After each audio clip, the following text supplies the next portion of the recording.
মাদকের সাথে আপনারা জড়িত আছেন যারা, এতদিন পর্যন্ত মাদক সিন্ডিকেটগুলো রাজনৈতিক ছত্রছায়ায় পরিচালিত হতো। মাদকের একটা অংশ নেতার বাসায় পাঠাতে হতো। এই মুহূর্ত থেকে ঘোষণা দিচ্ছি, দেবিদ্বারের খাতঘর থেকে ইষ্টগ্রাম, যদি কেউ মাদকের সাথে কোনোভাবে জড়িত হওয়ার চেষ্টা করেন, আমার ভবিষ্যৎ প্রজন্মকে নিয়ে যদি কোনো ছিনিমিনি করার চেষ্টা করেন, আপনাদেরকে ছাড় দেওয়া হবে না। দেবিদ্বারের আইন শৃঙ্খলা বাহিনীকে এই মুহূর্ত থেকে আমি সচেষ্ট করে দিয়ে যাচ্ছি, দেবিদ্বারে যারা চাকরি করতে আসবে তাদেরকে এটা মেনেই চাকরি করতে আসতে হবে।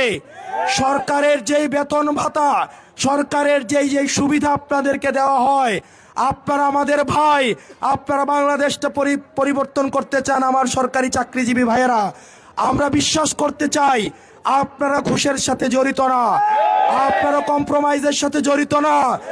তারপরেও যদি কোনো অফিসার দেবিদ্বারে ঘুষান্বিত আসে, তাকে দেবিদ্বারে চাকরি করতে দেওয়া হবে না। দেবিদ্বারে এই মুহূর্ত থেকে চাঁদার কবরস্থ ঘোষণা করা হলো।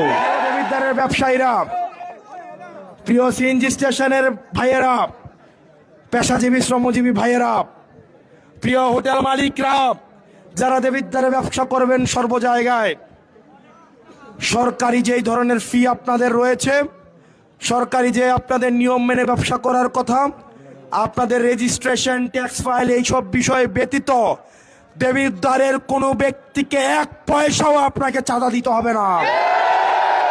যদি কেউ চাঁদার জন্য আসে, তাকে বেঁধে রেখে আপনারা পুলিশকে খবর দিবেন। আপনারা দেখছেন